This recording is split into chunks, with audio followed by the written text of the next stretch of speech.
2015년 새해 첫날 오늘 예배 가운데 오신 여러분들을 사랑하고 축복합니다. 우리 인사합시다. 해피 뉴 이어. 새해입니다. 3일이 지나서 하니까 좀 쑥스럽지요.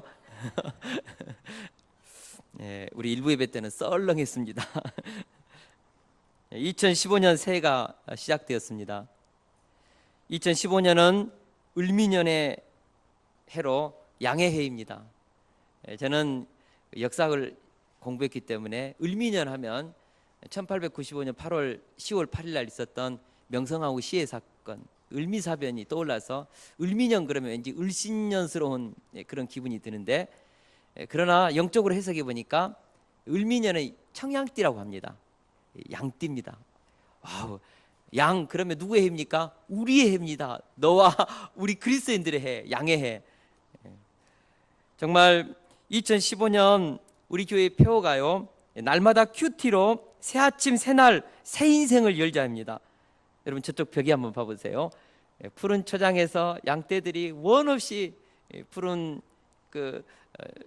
풀을 뜯어 먹으면서 풍성함을 누리는 것처럼 2015년은 우리 온 성도들이 이 생명의 꼴인 말씀을 이렇게 원 없이 묵상하고 우리의 삶 가운데 생명의 양식으로 먹어서 우리의 삶 가운데 풍요로움과 행복함이 차고 넘칠 수 있기를 원합니다.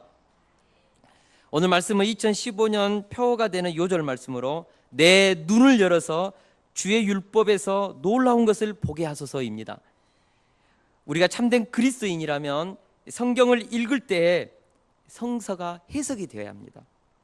성경 속에서 계시된 하나님의 마음을 우리가 느낄 수 있어야 합니다. 성경 속에 계시된 하나님의 뜻과 계획과 역사의 방향을 깨달을 수 있어야 합니다. 성경 말씀 속에서 놀라운 영적 세계를 볼 수 있어야 합니다. 우리가 그리스도인이라면 그렇다는 것입니다. 그러기 위해서 가장 중요한 것은 우리의 눈이 열려야 합니다. 할렐루야. 사람의 눈에는 세 가지가 있습니다. 먼저는 육안입니다. 우리 육신의 눈을 의미합니다. 자연의 풍경을 구경하고 사물을 관찰하는 눈입니다. 이 육안은 존재하는 모든 피조의 세계를 눈으로 그대로 이렇게 피사체를 보고 느끼는 것이죠.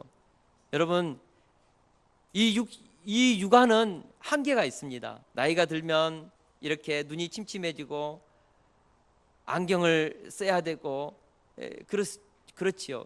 그리고 이 육안은요, 눈에 보이는 이면의 것들, 장애물에 가로막혀서 그 뒷면에 있는 것들은 보지 못하는 것입니다. 그런데 대부분의 사람들이 이 육안을 가지고 인생을 살아갑니다. 눈에 보이는 것을 그대로 느끼고 눈에 보는 대로 해석하고, 하지만은 이 육안으로 인생을 살아가는데 우리는 많은 장애가 있다는 것입니다. 여러분, 육안만 가지고 인생을 우리는 온전하게 살 수 없는 것입니다. 그래서 또 하나의 눈이 있습니다. 여러분, 그게 무엇입니까? 심안이라고 합니다. 마흔 심자를 써가지고 마음의 눈, 또 깊을 심자를 써가지고 깊은 것을 이렇게 보는 눈, 심안을 우리가 가져야 합니다. 굉장히 지혜로운 인생을 살아가는 사람은 육안뿐만 아니라 심안을 가지고 살아가는 사람입니다. 육안은 사람의 얼굴을 보고 저 사람 잘생겼다, 못생겼다 이렇게 판단하는데, 심안을 가진 사람은 그 사람의 속 깊은 곳까지를 들여다보는 것입니다. 그래서 그 사람이 어떤 생각을 하고 있을까, 어떤 성향의 사람일까, 그 깊은 곳까지 이렇게 보는 사람이 있어요. 심안을 가진 사람은. 깊은 심안을 가진 사람은 자연 세계를 보면서 그 속에 하나님의 손길을 찾아내기도 하고 평범한 현상에서 깊은 예술적인 아름다움을 관찰해내기도 합니다. 그래서 이런 심안을 가지려면요, 책을 많이 읽어요. 독서를 많이 하면 이런 심안이 생기고, 또 여행을 많이 해서 다양한 문화를 이렇게 섭취하다 보면 보는 눈이 굉장히 깊어집니다. 여러분, 심안을 가지십시오. 지혜의 눈입니다. 심안을 가진 사람이 인생을 굉장히 지혜롭게 살고 남들이 보지 못하는 것들을 보면서 결정하고 판단하고, 다른 사람은 이렇게 가야 되는데 이 사람은 이것을 결정해요. 남들이 보지 못하는 부분을 이미 이 사람은 보고 있는 것입니다. 대단한 사람이죠. 그러나 이런 심안보다도 한 단계 더 깊은 눈을 가진 사람이 있습니다. 그것이 무엇입니까? 영안입니다. 영안이란 하나님과의 관계를 통해서 세상의 모든 상황과 사건을 해석하는 눈입니다. 흔히 영안하면은 마치 보이지 아니하는 것들을 막 보고 예언하고 예측하고 해주는 어떤 점쟁이와 같은 막 신비스러운 어떤 보이지 않는 막 그런 세계를 보는 것, 이것을 우리 영안이라고만 생각하는데, 물론 그런 의미도 있지만 더 본질적인 의미는 하나님과의 관계 속에서 모든 사건과 상황을 해석하는 눈을 말합니다. 그래서 신앙심이 깊어진다는 말은 이 영적인 눈이 열리는 것입니다. 그래서 우리 주변에 일어나는 모든 삶의 상황들을 하나님과의 관계성 속에서 그 사건을 해석하고, 내 인생의 어떤 사건들을 다 이런 하나님의 관계성 속에서 이렇게 해석해내는 것, 영적인 눈이죠. 보이지 않는 배후에서 역사하는 어떤 힘까지도 캐치해내면서 삶을 꿰뚫어 보는 것입니다. 이런 영안을 가진 사람, 영안이 열린 사람은 하나님의 계획을 이해하고 나를 왜 부르셨고 내가 왜 태어났는지, 지금 내가 고난당하는 이유가 무엇인지, 내가 지금 아파하고 힘들어하지만 하나님의 이런 고난을 통해서 앞으로 어떤 계획을 진행시킬 것인지 이해가 돼요. 영안이 열린 사람은 그래서 굉장히 이 고난 속에서도 기뻐하고 막 폭풍과 눈보라가 치는 가운데서 평안을 누리고 막 그런 사람들이, 영안을 가진 사람들. 성경은 육안으로 해석되지 않습니다. 그리고 그렇다고 심한을 가지고 있는 사람이라고 해서 해석되지 않습니다. 석사, 박사학위를 가지고 있고 굉장히 날카로운 통찰력과 어떤 그런 지적인 능력을 가지고 있다고 해서 성서가 해석되는 것은 아닙니다.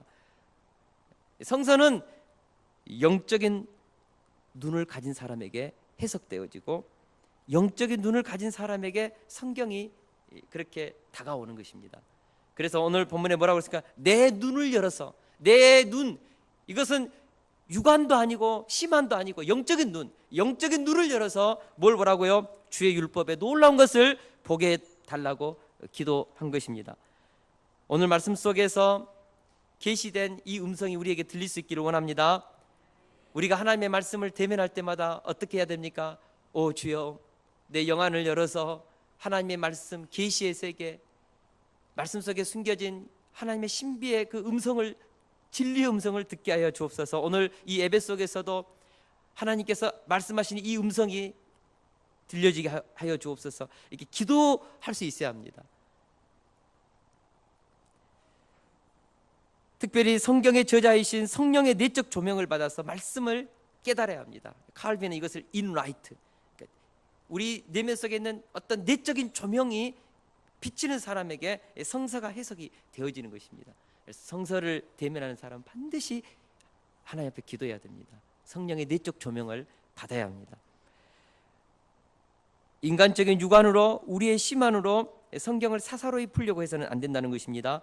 그래서 우리가 큐티할 때 성경을 읽기 전에 주여 내 눈을 열어서 주의 율법에서 놀라운 것을 보게 하소서 기도한 후에 말씀을 대면해야 한다는 것입니다. 그러면 성령의 내적 조명을 통하여서 말씀이 해석이 돼요. 깨달아지는 것입니다.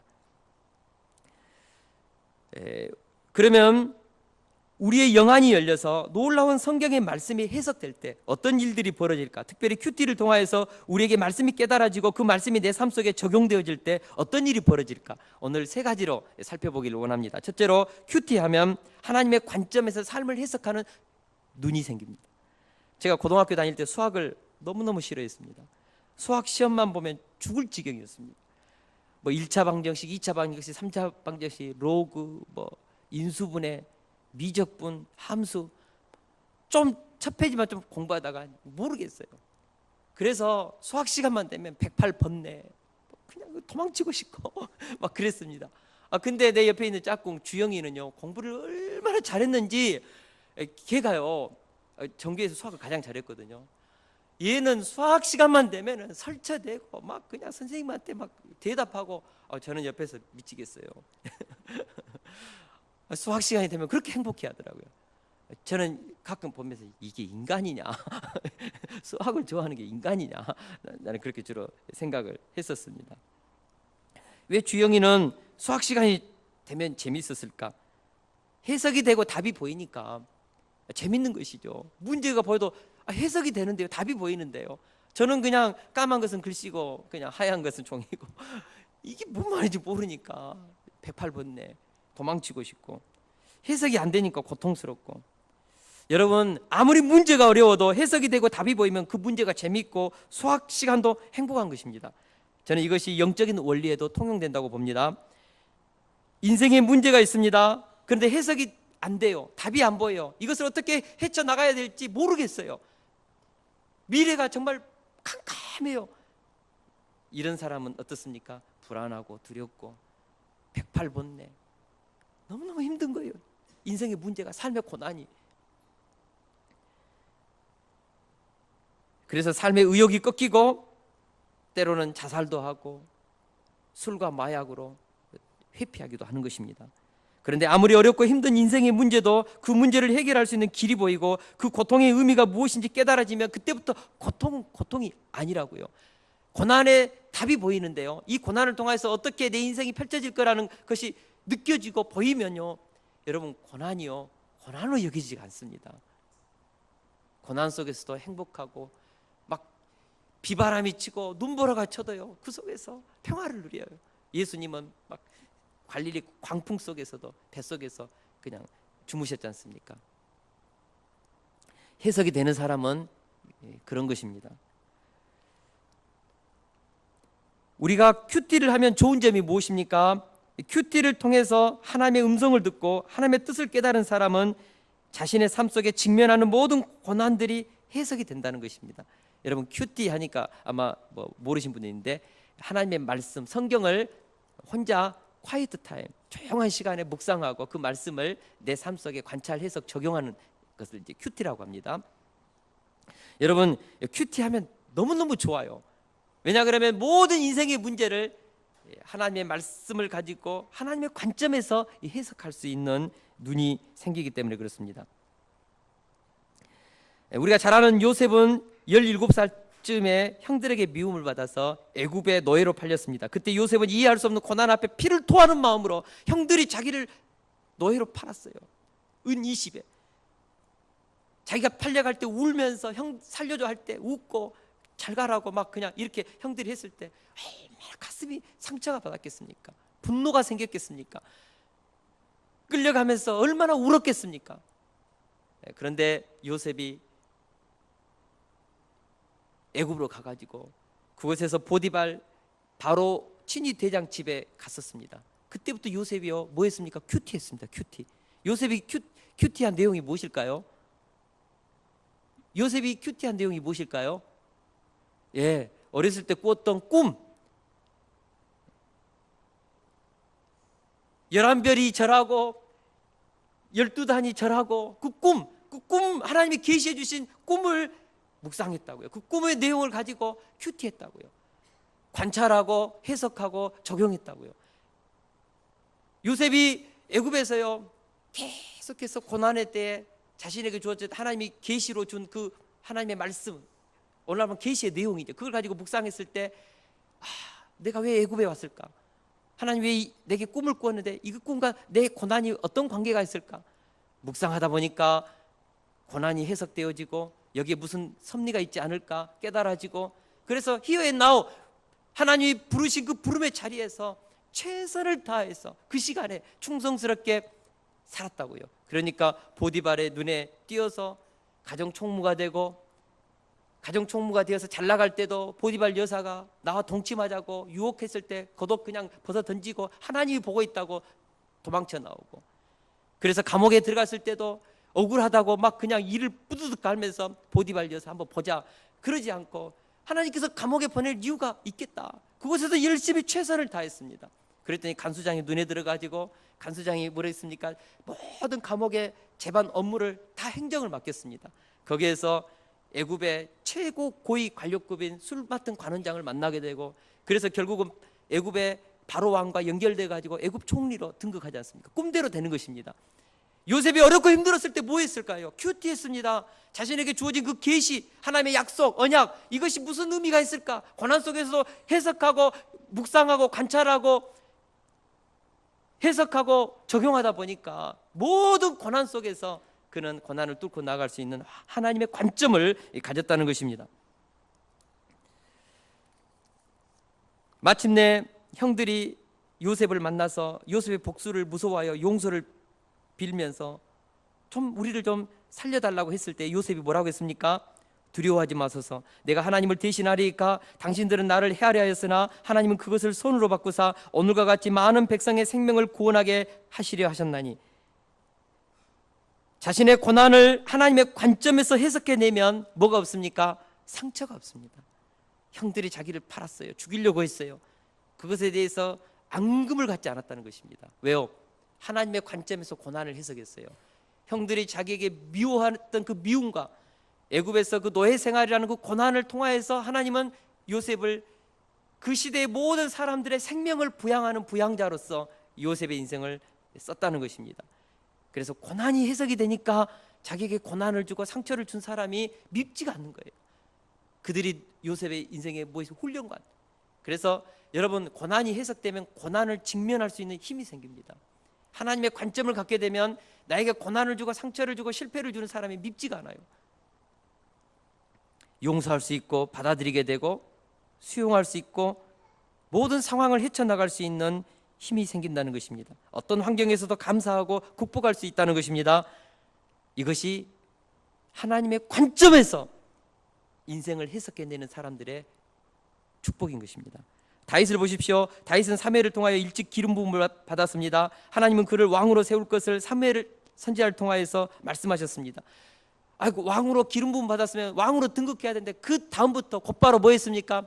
사울 왕으로부터 10년이 넘도록 쫓겨다녔습니다. 심지어는 왕이 되어서는 자기 아들 압살롬으로부터 쫓겨났고 신하에게 배신당하고 하찮은 종의 신분인 시므이로부터 온갖 저주와 욕을 바가지로 얻어먹었습니다. 그런데 다윗은 그때마다 하나님의 말씀을 묵상하고 해석하고 적용하면서 그 고난의 의미 속에 하나님의 뜻을 발견했습니다. 모든 사건을 하나님의 관점에서 해석했습니다. 저는 다윗의 인생 가운데 가장 감동적인 부분은 아들에게 쫓겨나면서 그 감람산으로 얼마나 급히 도망쳤는지, 신발을 신지 못하고 맨발로 머리를 풀고 얼굴을 가리우고 울면서 감람산에 올라가서 바후림의 그 요단강 바후림에 도착했습니다. 자기 자식에게 쫓겨가지고 아버지가요, 그 상처받은 마음을 가지고 울면서 맨발로 도망치고 있는데 그곳에서 시므이라는 한 사람이 나타나가지고 다윗을 향하여 저주를 퍼부었습니다. 피를 흘린 자여, 사악한 자여, 꺼져버려라. 너의 인생은 끝장났다. 이 저주받은 인생아. 돌을 던지고 먼지를 뿌리면서 막 다윗을 향하여 저주를 퍼었다니까. 얼마나 옆에 있던 그 장수 아비새가 저놈 제가 목을 치겠습니다. 다윗이 뭐라고 합니까? 하지 마라. 그러면서 했던 말입니다. 내 몸에서 난 아들도 내 생명을 헤아려 하거든 하물며 이 베냐민 사람이랴. 여호와께서 그에게 명령한 것이니 그가 저주하게 버려두라. 누가 저주하게 했다고요? 여호와께서 시므이를 통하여서 나를 저주하겠다. 다윗은 자기 인생이 해석이 되는 거예요. 압살롬으로부터 자기가 이렇게 도망가는 인생이 해석이 돼요. 밧세바 사건을 통하여서 우리아를 죽이는 이 사건을 통하여서 하나님이 자기에게 준 징계, 채찍 해석이 되니까 자기를 향하여 상처를 주고 자기를 향하여 칼을 겨누는 아들마저도 품고 수용하고 이 고난을 속에서 상처받지 않고 시므의 그 저주도 하나님께서 그를 통하여 씻겠다면 나 달게 그 저주의 말도 받겠다는 것입니다. 혹시 이것 때문에 하나님께서 나를 긍휼히 여겨주실 줄 누가 아냐? 놀라운 인생의 해석이죠. 여러분, 이런 해석할 수 있겠습니까? 고난 속에서 할 수 있겠어요? 너무너무 나를 힘들게 하는 사람이 나에게 상처를 주고 저주하고 멸시하고, 근데 그것을 수용할 수 있겠습니까? 하나님 안에서 큐티하면서 인생이 해석이 되고 고난이 해석이 되고 사건이 해석이 되고 하나님의 관점에서 그것을 보면요, 수용할 수 있습니다. 큐티를 통해서 여러분, 우리가 하나님의 관점을 갖게 되면 아름다운 인생을 살게 되는 것입니다. 하나님이 나를 왜 여기까지 인도하셨나? 왜 이쪽으로 인도하셨나? 생각하면서 하나님의 약속의 관점, 말씀의 관점으로 사건을 조명한다는 것입니다. 바로 큐티가 그 역할을 해줍니다. 매일 아침마다 하나님의 말씀을 가지고 묵상하다 보면 내 관점, 내 주관, 내 감정, 내 충동, 내 혈기가 다 사라지고 내 주관이 사라지고 하나님의 관점이 내 마음 가운데 생겨요. 그 관점으로 인생을 들여다보고 자녀 교육을 하게 됩니까? 얼마나 복됩니까? 2015년을 살면서 날마다 큐티함으로 하나님의 관점에서 현재 내가 직면하는 삶의 문제를 해석해내는 우리 세속 가족들이 다 될 수 있기를 축원합니다. 로마서 8장 28절 하나님을 사랑하는 자 곧 그의 뜻대로 부르심을 입은 자들에게는 모든 것이 합력하여 선을 이루느니라. 하나님의 관점에서 인생을 해석하면 모든 것이 합력하여 선을 이루는 인생을 살 수 있다는 것입니다. 경험할 수 있다는 것입니다. 저는 그래서 2015년 우리 세속교회 온 성도들이 큐티하기를 축원합니다. 할렐루야. 매일 아침마다 내 생각 붙잡고 하루 시작하지 마세요. 내 주관, 내 감정, 내 혈기, 아직도 어제 막 내 속에 해결되지 않는 그런 그 부정적인 감정을 가지고 하루를 시작하지 말고 뭘로 시작하라고요? 하나님의 말씀, 생명의 말씀, 기적의 말씀, 이 말씀을 묵상하면서 하루의 새날을 여시라고요. 할렐루야. 그런다면 기적은 열리는 것입니다. 둘째로 큐티하면 날마다 카이로스의 시간이 열립니다. 새해가 시작될 때마다 사람들은 삶의 새로운 의미와 가치를 부여하면서 마치 새로운 날을 맞이하는 것처럼 들떠서 해맞이와 시무식을 하고 새 마음, 새 각오로 2015년 1월 1일을 시작합니다. 그러나 사실 2015년 1월 1일은 아침에 떠오르는 그 태양은 어떤 태양입니까? 2014년 그 태양이에요. 막 동해 가가지고 정동진 가가지고 본 그 태양, 맨 떠오르는 그 태양이라고요.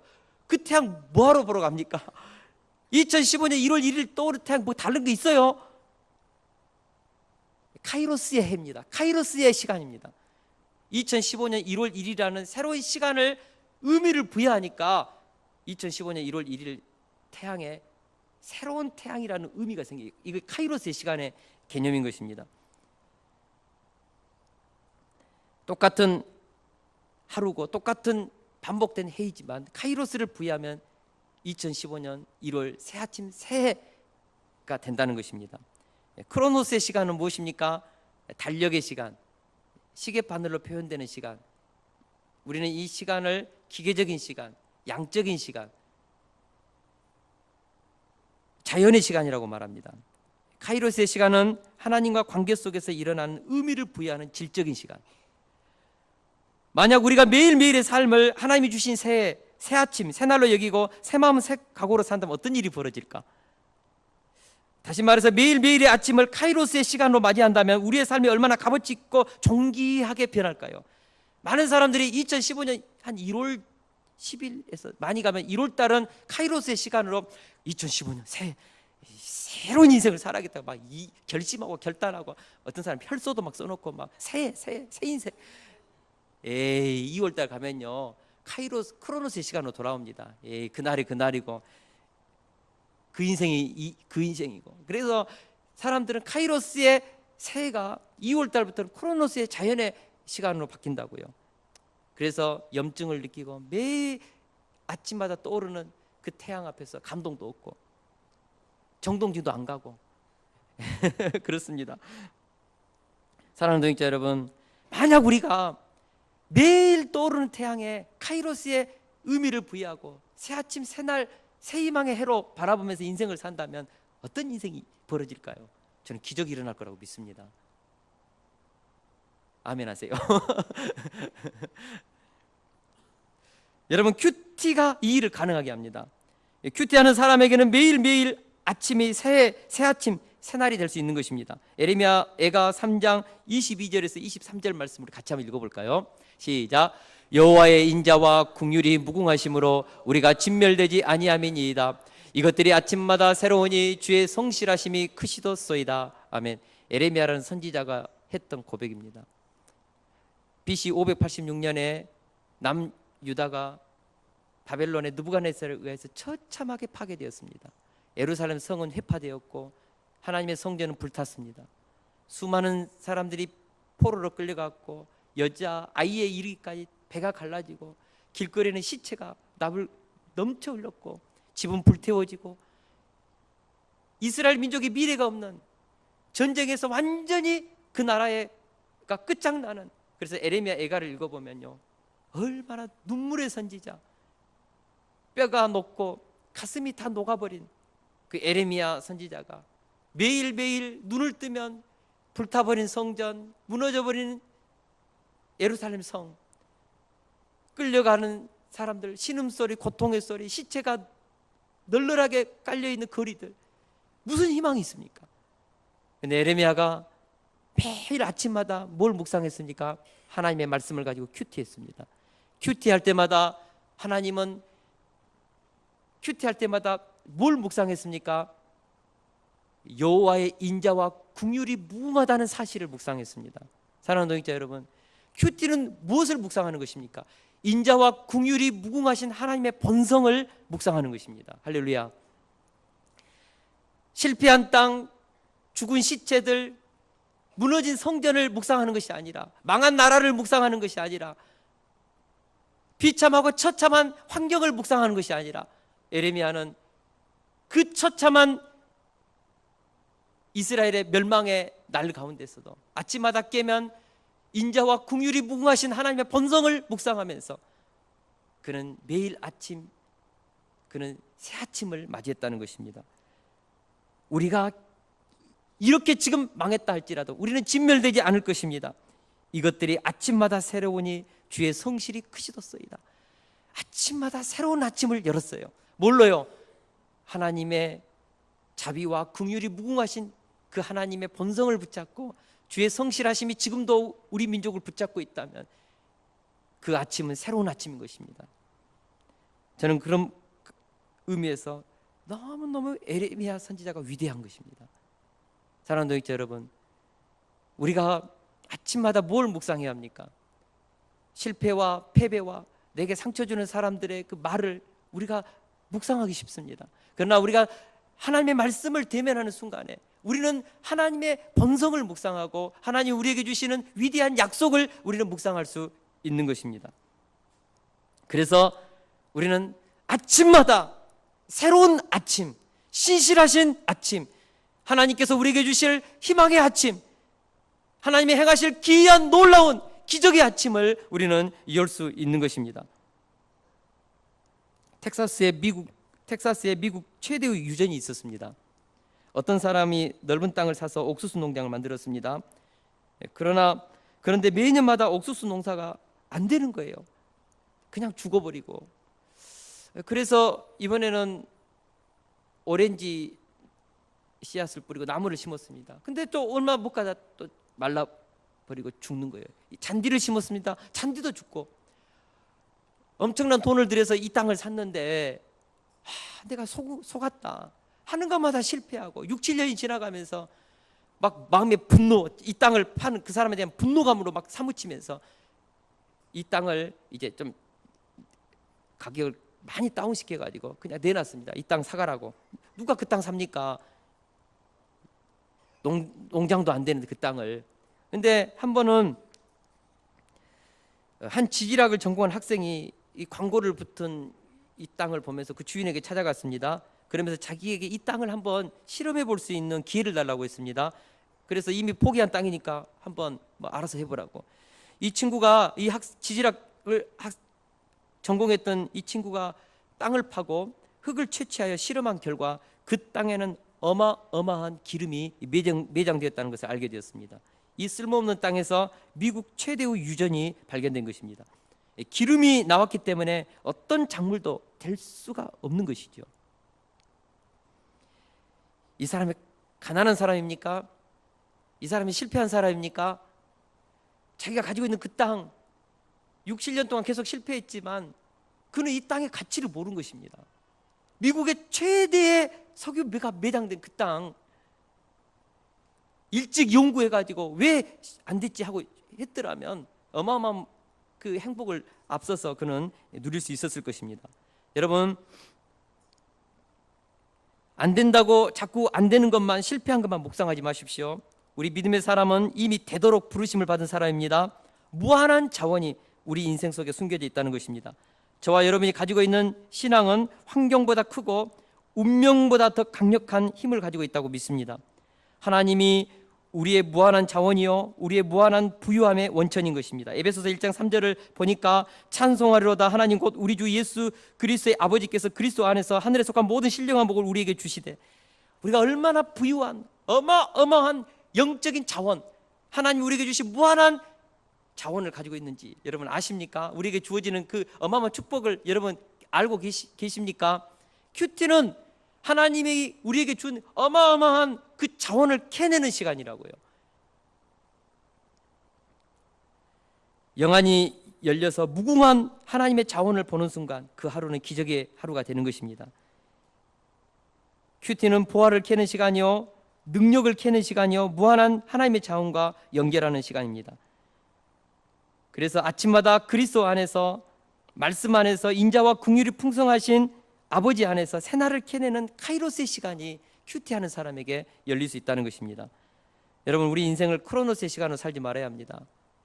우리 아들이 저한테 전화하고 아빠 이제 50 됐네요. 축하합니다. 아빠는 안 될 줄 알았다고. 그래서 야, 왜 그런 것을 전화로 알려주냐. 크로노스의 시간은 참 힘들어요. 우리를 벌써 50, 40, 조금 있으면 70대. 자꾸 크로노스의 시간은 우리를 어떻게 합니까? 우리의 늙어가는 인생을 알려줘요. 허망하게 하고 무의미하게 합니다. 그러나 카이로스의 시간은 새로운 의미와 가치를 우리에게 부여해 줍니다. 여러분, 40이 어떻고 70이 어떻고 90이 어떻습니까? 우리에게 주어진 새날 가운데 가치와 의미를 발견하고 그 하루를 살면 젊은 사람이 사나 10대가 사는 하루는 팔팔하고 우리 40대, 50대, 70대가 맞이하는 하루는 시들시들합니까? 그런 거 아니잖아요. 매일매일 새날이지 않습니까? 할렐루야. 우리가 카이로스의 시간으로 살아야 합니다. 여러분, 크로노스의 시간 버리세요. 나이 먹었다 버리세요. 버리십시오. 카이로스의 시간. 카이로스의 이 시간을 가지고 사는 인생은 저는 놀라운 인생을 살 수 있다고 믿습니다. 세월을 아끼라 때가 악하니라. 그러므로 어리석은 자가 되지 말고 오직 주의 뜻이 무엇인가 이해하라. 우리가 주의 뜻이 무엇인지 날마다 큐티를 통해 깨달으면서 세월을 아끼면서 카이로스의 시간의 의미로 우리가 하루하루를 살려내면서 새 아침, 새 날, 새 인생을 매일매일 살자고요. 할렐루야. 우리 2015년 표 다시 한번 읽어보세요. 시작. 날마다 큐티로 새 아침, 새 날, 새 인생을 열자. 제가 생각해도 가슴이 뛰는 표현 같아요. 마지막으로 큐티는 영원한 행복을 붙잡을 수 있게 해줍니다.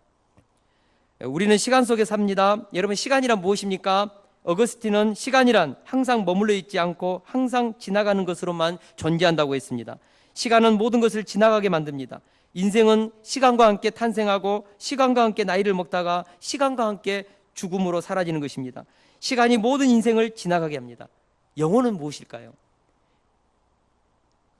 항상 머물러 있는 것입니다. 다시 말해서 시간이 지나가지 않는다면 그것은 시간이 아니고 영혼인 것입니다. 하나님이 창조하신 모든 피조 세계는 시간 속에서 진행됩니다. 그래서 머무름이 없습니다. 그래서 항상 모든 것이 변합니다. 가변성. 행복은 머무르지 않습니다. 지나가는 것입니다. 여러분, 시간 속에서 머무르고 계시는 분이 계셔요. 영원한 현재로 과거와 현재와 미래 속에 다 존재하시는 분이 계세요. 그분이 누구이십니까? 하나님이십니다.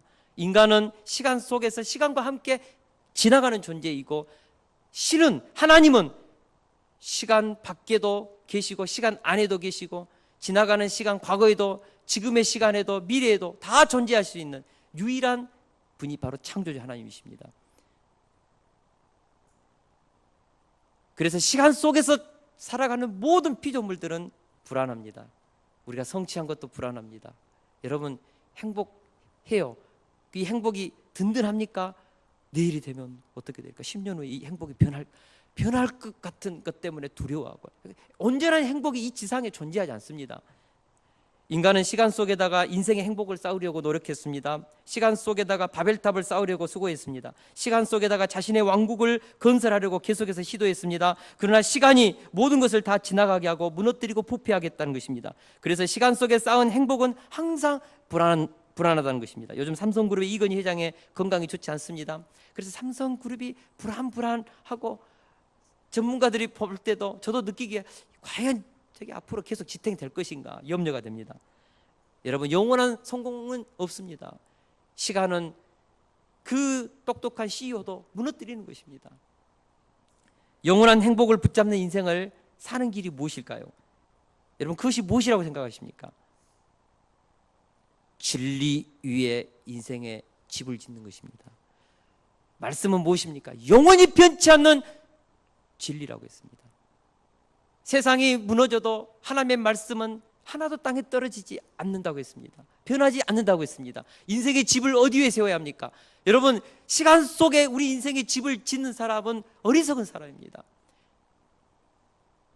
변화하는 이 세상 속에 내 인생의 행복을 붙잡겠다는 사람은 어리석은 사람입니다.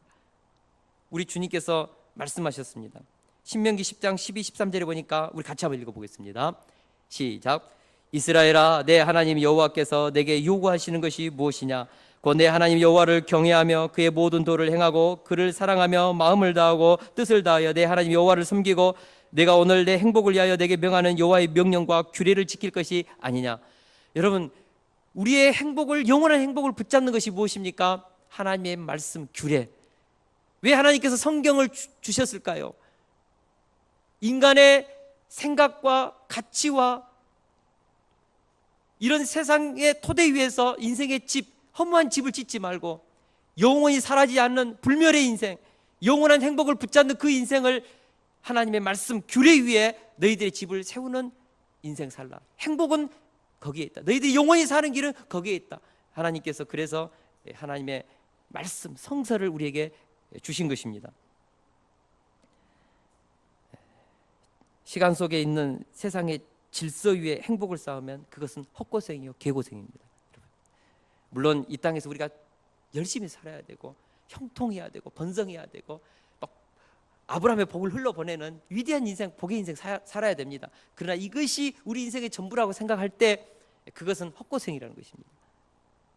하나님의 말씀의 터 위에 이 땅에서도 하나님이 주시는 모든 것을 누리는 인생을 살 수 있어야 된다고 저는 믿습니다. 2015년 우리가 큐티를 통하여서 영원한 행복을 붙잡는 인생을 살 수 있기를 축원합니다. 자, 정리합시다. 첫 번째, 큐티를 통하여서 하나님의 관점을 가지고 인생을 해석하는 눈을 갖게 된다. 자, 두 번째로 우리는 큐티하는 사람에게는 매일매일의 삶을 카이로스의 시간으로 새날을 열 수 있다. 마지막으로 큐티하는 사람은 하나님의 말씀 위에 영원한 행복을 붙잡는 인생을 살 수 있다. 자, 2015년 큐티 합시다. 큐티 하고자 하는 막 불붙는 마음이 오늘 이 시간에 생겨야 돼요. 생명의 삶 다 우리 교회 성도들 사시기를 바랍니다. 그래서 한번 큐티 한번 2015년 한 번도 안 빼먹고 한번 해보십시오. 어떤 기적이 일어나는지, 하나님의 말씀이 내 인생을 어떻게 인도하는지, 내 자녀들과 우리 가정과 우리 사업터와 직장 가운데 어떤 일이 일어나는지 한번 체험해 보십시오. 제가 경험한 하나님은 살아계신 하나님이시요, 제가 지금까지 체험한 이 성서 말씀은 진리인 것을, 그리고 내 인생과 내 목을 걸 수 있는 진리인 것을 믿습니다. 우리 찬양하고 우리 같이 기도하는 시간 갖겠습니다.